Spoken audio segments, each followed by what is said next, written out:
Executive Summary.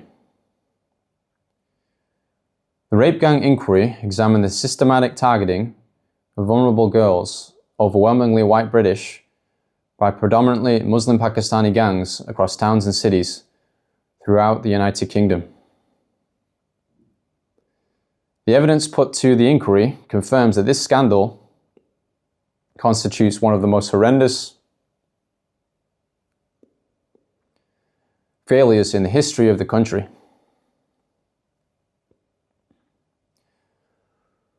Organized networks of perpetrators built coordinated operations that transported victims between locations, supplied them with drugs and alcohol, recorded abuse for distribution and blackmail, and passed girls between multiple adult men.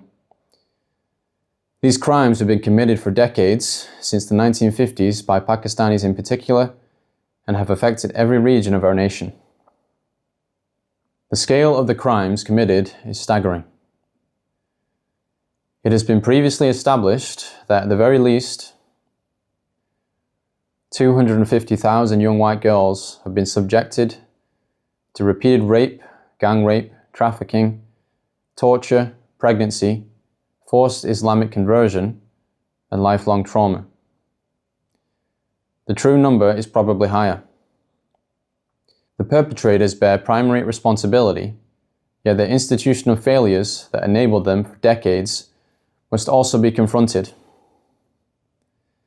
In court records and official inquiries, around 87% of those convicted in these group-based child sexual exploitation cases bore distinctively Muslim names.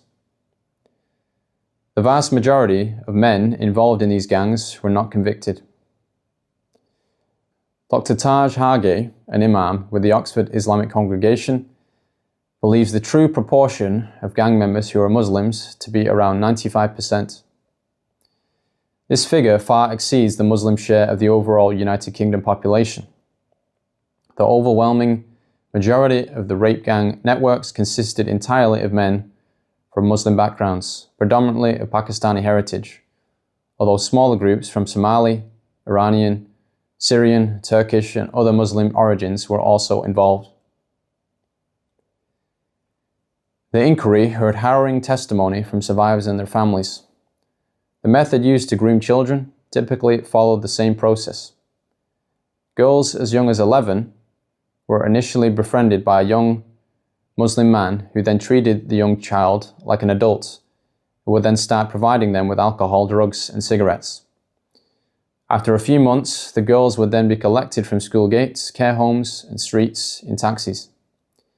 They were taken to houses, flats, restaurants, and hotels where they were raped repeatedly by groups of men, tortured, filmed for blackmail, and told they were white trash or kuffar, who merited punishment. Many became pregnant while still children, some miscarried under trauma, others endured coerced abortions, and some gave birth to children who were later removed by the state.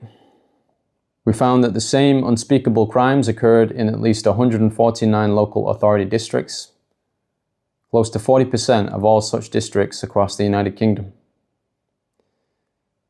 Survivors described daily rapes, red rooms of extreme torture, trafficking between cities, and institutional disbelief that compounded their suffering. Some girls were even trafficked to the Middle East, where they would endure Islamic marriage. The demographic and cultural drivers are clear. Perpetrators from Pakistani Muslim and other Muslim backgrounds operated under an honor and shame-based clan code that treated non-Muslim girls, especially white working-class girls, as property available for sexual use. This pattern was reinforced by 8 theological and legal aspects of Islam. These include the doctrine of Muslim superiority, drawn from Quranic verses that position Muslims at the top with a duty to correct non-believers. The gang members' justification for their crimes can be found in the Islamic principles of loyalty and disavowal known as al-wala wal-bara. It demands enmity towards non-Muslims, the superiority of men over women, forced marriage combined with the absence of any fixed minimum age of consent, the perception of female sexuality as inherently dangerous, a system of sex slavery that authorizes sexual relations with non-Muslim captives, and a religiously sanctioned social hierarchy that subjugates conquered non-Muslims. These elements, filtered through clannish immigrant subcultures, provided religious justification that enabled the systematic rape and even slaughter of white British girls. Were Britain functioning effectively, these girls would have received considerable state protection. However, every one of our institutions failed them catastrophically. Police forces ignored repeated reports, criminalized victims instead of perpetrators, destroyed evidence, and allowed known rapists to walk free on bail. Social care services undermined protected parents, placed children in trafficking hubs inside children's homes, closed cases despite clear indicators of exploitation, and retaliated against whistleblowers. The NHS recorded genital injuries, multiple sexually transmitted infections in children as young as 13, pregnancies caused by rape and suicide attempts, yet discharged victims back to their abusers without safeguarding referrals or trauma care. Schools observed older men collecting girls at the gates, heard disclosures of rape on school premises, and responded by excluding victims rather than protecting them. Taxi licensing authorities renewed permits for drivers who formed the logistical backbone of the networks and collapsed in the face of organized protests when basic safety measures were proposed. Political failure lies at the heart of the scandal. Successive governments lacked the will to confront the ethnic and religious patterns. The Labour Party bears particular responsibility. It initially refused a public inquiry and only relented under pressure by ordering a process viewed with widespread scepticism. Labour-dominated councils and MPs were briefed on the gangs long ago, yet later denied knowledge. The party prioritised electoral reliance on Muslim voting blocs and then blocked or watered down inquiries, suppressed ethnicity data, and framed legitimate concerns as far-right agitation.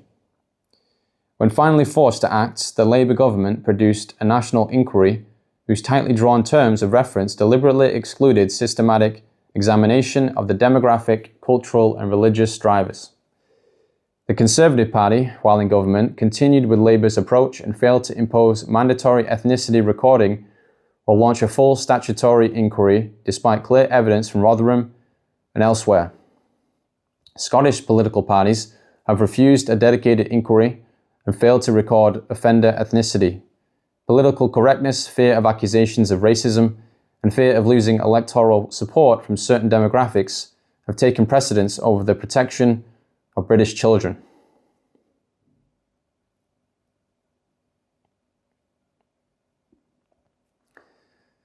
Whistleblowers, parents, and survivors who came forward showed extraordinary courage despite having been met in the past with disbelief and intimidation. The perpetrators operated with impunity because the state enabled them. The evidence now demands immediate and decisive action to eradicate the problem, deliver justice for the victims, and ensure these abhorrent crimes are eradicated from our shores. We now have a clearer sense of the problem. There are a number of measures necessary to resolve them, up to and including considerable changes to our criminal justice system, the passage of legislation aimed at targeting specifically gang-based CSE, and a great amount of institutional overhaul. Our detailed list of recommendations includes improved data recording on ethno-religious patterns among offenders, far stronger sentencing, a comprehensive deportation effort, institutional accountability measures, multi-agency coordination, specialist training, enhanced safeguarding through greater family involvement, and closing the various gaps in British law through which so many victims fell. Following the publication of this report, we intend to release the full witness testimonies, gather additional survivor accounts, identify those responsible in Parliament, and begin civil and private legal actions to ensure maximal accountability.